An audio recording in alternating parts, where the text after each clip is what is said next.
এই ঈদের কি নাম? ঈদুল ফিতর, ফিতরা দেওয়ার ঈদ। ফিতরা কাকে দিতে হয়? গরিব মিসকিনকে দিতে হয়। ফিতরা আমরা এই জন্য দিব যেন গরিবরা ঈদ করতে পারে, গরিবদের মাঝেও যেন ঈদের আনন্দ বয়ে যায়, এই জন্য ফিতরা দিতে হয়। এবং আমাদের যে রোজা ত্রুটি বিচ্যুতি এইগুলো যেন দূর হয়, এই জন্য ফিতরা দিতে হয়। নিজের বাড়িতে বিরিয়ানি, কুরমা পোলাও থাকবে, এরপরে সেমাই থাকবে, বিভিন্ন আয়োজন থাকবে, কিন্তু প্রতিবেশীর বাড়িতে থাকবে না, এটা ইসলাম শিক্ষা দেয় না। এই জন্য ইসলাম আমাদেরকে শিক্ষা দিয়েছে প্রতিবেশীর সাথে ঈদের আনন্দটাকে ভাগ করে নেওয়া। এই জন্য আল্লাহ সুবহানাহু ওয়া তাআলা আমাদের উপরে ফিতরাকে ফরজ করে দিয়েছেন। এইবার ফিতরা আলোচনা শুনেন। রমজানের শেষে আল্লাহ সুবহানাহু ওয়া তাআলা মুসলমানদের জন্য বিশেষ একটি দান নির্ধারণ করেছেন, যেই দানের নাম হচ্ছে জাকাতুল ফিতর, ফিতরা। এই ফিতরার দুইটা উদ্দেশ্য। কয়টা উদ্দেশ্য? দুইটা উদ্দেশ্য। এক নাম্বার, রোজার ভুল ত্রুটি মাফ করা। এই যে আমরা রোজাটা যে রাখি, রোজা রাইকা অনেক সময় ফায়াসা কথা বলে ফেলি, রোজা রাইকা অনেক সময় বিভিন্ন কটু বাক্য বলে ফেলি। এই যে কটু বাক্য বলা, ফায়াসা কথা বলা, এই ফায়াসা কাজগুলো দূর হয়ে যায় যখন আমি আপনি ফিতরা দিই। দুই নাম্বার, গরিব মুসলমানরাও যেন ঈদের আনন্দে শরীক হতে পারে, এই জন্য ফিতরা আমাদের উপরে ওয়াজিব হয়। জাকাতুল ফিতর ওয়াজিব করা হয়েছে, এ সম্পর্কে হাদিস শুনেন।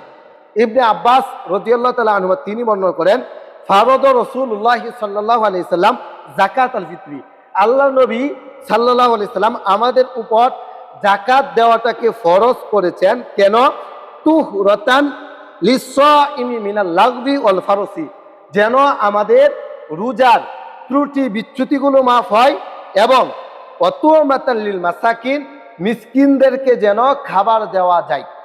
এই দুই কারণে ফিতরা দেওয়া আমাদের উপরে ওয়াজিব হয়। এক নম্বর কারণ রোজার ত্রুটি বিচ্যুতি মাফ হওয়া, দুই নম্বর কারণ যেন গরিব মিসকিন ঈদের আনন্দ ভাগাভাগি করে নিতে পারে। এই জন্য আপনার বাড়িতে সেমাই আছে, আপনি ফিতরা দিলেন, তারাও যেন সেমাই কিনতে পারে। আপনি ফিতরা দিলেন, তারাও যেন 1 কেজি পোলাওয়ের চাল কিনতে পারে, তারাও যেন 1 টুকরা গরুর গোশত দিয়ে ঈদ উদযাপন করতে পারে। এই জন্য আল্লাহ সুবহানাহু ওয়া তাআলা আমাদের উপর এই ফিতরাটাকে ওয়াজিব করে দিয়েছেন। এটাইকে বলা হয় ঈদুল ফিতর, ফিতরা দেওয়ার ঈদ। কথা কি বুঝেছেন? এই হাদিসটা রয়েছে আবু দাউদের 1609 নম্বর হাদিস, ইবনে মাজার 1827 নম্বর হাদিস। এইবার শুনেন, এই যে ফিতরা কার উপরে দেওয়া ওয়াজিব?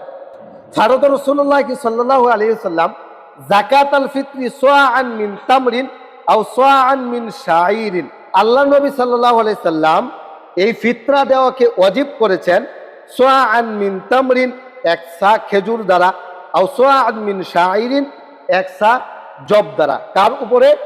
আলাল আবদি ওয়াল হুররি, গোলামের উপরে, স্বাধীন ব্যক্তির উপরে, ওয়াজ যাকারি ওয়াল উনসা, পুরুষ ব্যক্তির উপরে, নারীদের উপরে, ওয়াস সগীরি ওয়াল কাবীরি মিনাল মুসলিমিনা, ছোট মানুষ এবং বড় মানুষ সকল মুসলমানদের উপরে আল্লাহ সুবহানাহু তাআলা এই জাকাতুল ফিতরটাকে ওয়াজিব করেছেন। সহিহ বুখারীর 1503 নম্বর হাদিস, সহিহ মুসলিমের 984 নম্বর হাদিস। এতিম, মিসকিন, গরিব, অসহায় তাদেরকে এই জাকাতের ফিতরার খাদ্যগুলো দিয়ে আসতে হবে, এটা আপনার উপরে নৈতিক দায়িত্ব। এইবার ফিতরা কতটুকু দিবেন এই সম্পর্কে হাদিস শুনেন। ফারাদ রাসূলুল্লাহ সাল্লাল্লাহু আলাইহি ওয়াসাল্লাম যাকাত আল ফিতরি সাআন মিন তামরিন আও সাআন মিন শাঈরিন, আল্লাহ নবী সাল্লাল্লাহু আলাইহি সাল্লাম এই যে জাকাতুল ফিতরটাকে নির্ধারণ করেছেন 1 সা খেজুর দ্বারা, 1 সা জব দ্বারা। এরপরে আরেকটা হাদিসের মধ্যে বিস্তারিত এসেছে, সেই হাদিসের মধ্যে এসেছে আবু সাঈদ খুদরী রাদিয়াল্লাহু তাআলা আনহু থেকে বর্ণিত, তিনি বলছেন, কুন্না নুখরিজু যাকাত আল ফিতরি সাআন মিন তাআমিন, আমরা ফিতরাটা আদায় করতাম খাদ্য দ্বারা। ফিতরা আদায় করতেন কি দ্বারা? খাদ্য দ্বারা। আও সাআন মিন শাঈরিন, সেই খাদ্যটা হলো জব দ্বারা। সাহাবী কেরামের সময় জব ছিল প্রচলিত, এই জব দ্বারা ফিতরা আদায় করতেন। 2 নম্বর, আও সাআন মিন তামরিন, খেজুর দ্বারা, 1 সা খেজুর দ্বারা তারা এই ফিতরাটা আদায় করতেন। আও সাআন মিন আকিতিন, 1 সা পনির দ্বারা এই ফিতরাটা তারা আদায় করতেন। আও সাআন মিন জাবিবিন, 1 সা কিসমিস দ্বারা তারা এই ফিতরাটা আদায় করতেন।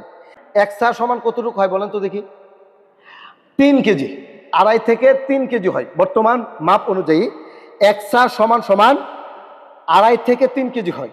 তাহলে আমরা যে জাকাতুল ফিতরটা আদায় করি, আমাদের বর্তমান বাংলাদেশের মধ্যে সবচাইতে প্রচলিত খাবারের নাম কি বলেন? চাল। সবচাইতে প্রচলিত খাবারের নাম কি? চাল। বাতি তো সবাই খান, ঠিক না? তাহলে যে যেই মানের খাবার খাবেন সে সেই মানের চাল দিয়ে ফিতরা আদায় করবেন। যে যেই মানের খাবার খাবেন সে সেই মানের চাল দিয়ে ফিতরা আদায় করবেন, এটা সুন্নত। এখন যদি আপনি চালের মূল্য দেন তাহলে 3 কেজি চালের মূল্য দিবেন, সোজা হিসাব। 3 কেজি চালের মূল্য কত দাঁড়ায় এটা আপনি হিসাব করবেন। এই হিসাব করে আপনাকে জাকাতুল ফিতর আপনাকে আদায় করতে হবে। তাহলে ইসলামিক ফাউন্ডেশন থেকে টাকা নির্ধারণ করেছে সর্বনিম্ন হিসাবে 110 টাকা, আর সর্বোচ্চ হচ্ছে 2805 টাকা। জাকাতুল ফিতর সর্বনিম্ন 110, সর্বোচ্চ হচ্ছে 2805 টাকা, 2805 টাকা। তাহলে দেখেন, আপনাদের বিবেকের কাছে প্রশ্ন রাখলাম, আমরা এখানে যারা আছি সর্বনিম্ন জাকাত দেওয়ার মালিক নাকি সর্বোচ্চ দেওয়ার মালিক আমরা আছি? বুঝেন না মনে হয় আলাপ? আমরা এখানে যারা আছি সর্বনিম্ন সবাই দেওয়ার মালিক না সর্বোচ্চ দেওয়ার মালিক আছে না? এখানে আছে কোটি কোটি টাকার মালিক, এখানে বসে আছে নামাজ পড়তেছে, কোটি কোটি টাকার মালিক। তাহলে তারা যদি 110 টাকা করে আদায় করে তাহলে এটা কিভাবে হলো? এটা ইনসাফ হইলো কিভাবে?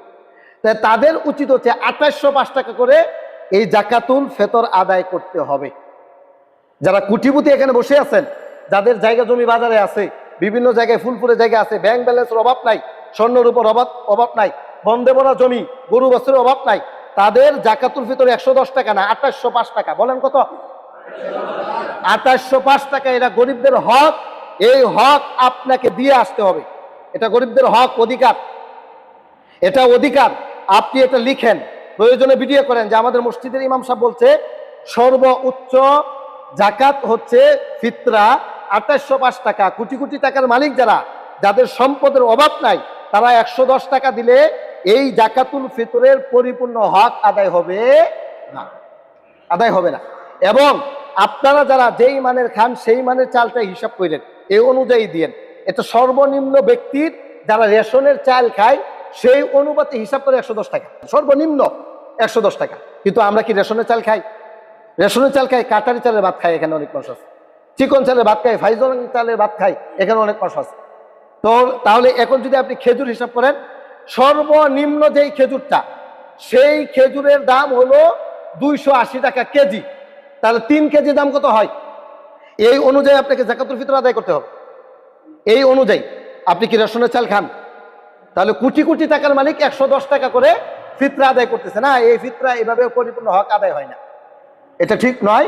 আপনাকে গরিবদের যে হক, সেই হকগুলো আপনাকে আদায় করে দিতে হবে। এইবার এই যে জাকাতুল ফিতরটা আমরা আদায় করব কখন থেকে কখন, এ সম্পর্কে হাদিস শুনেন। জাকাতুল ফিতরের আদায় করার সময়টা হচ্ছে আমার বিহা আন তুআদ্দা ক্বাবলা খুরুজিন নাস ইলা সলাতি। আল্লাহ নবী সাল্লাল্লাহু আলাইহি সাল্লাম এই সাদকাতুল ফিতর আদায় করার জন্য নির্দেশ করেছেন ঈদের নামাজ আদায় করার আগে।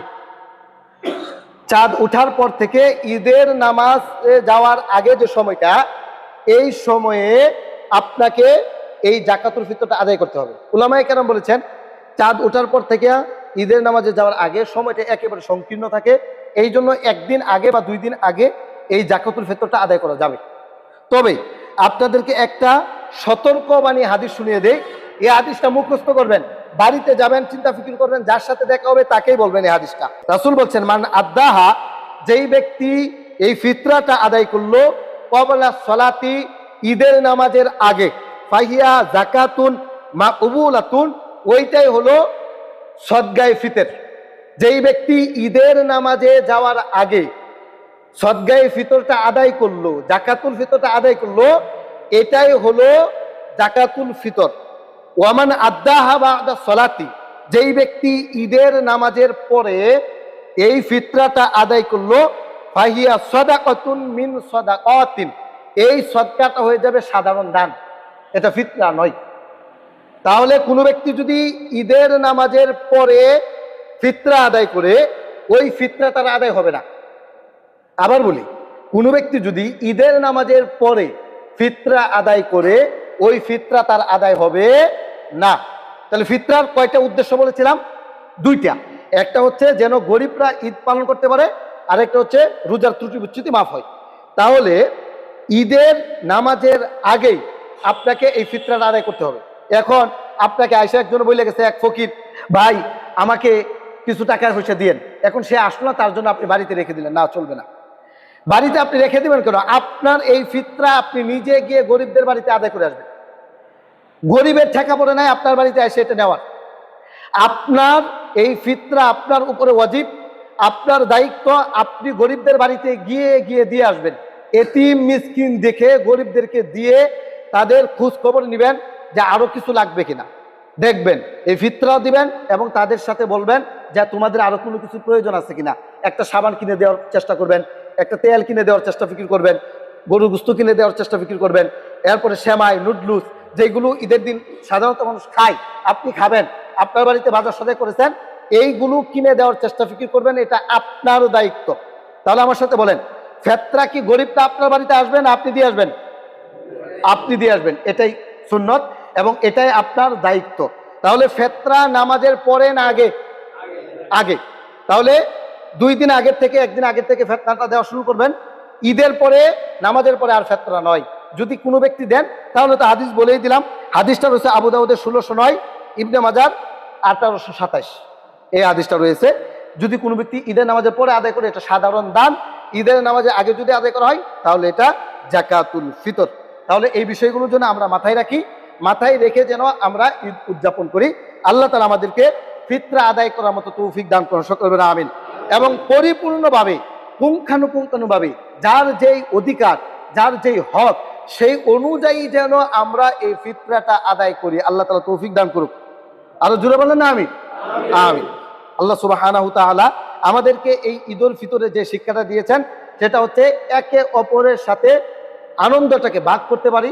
এই জন্য আল্লাহ সুবহানাহু তাআলা এই যাকাতুল ফিতরটা দিয়েছেন।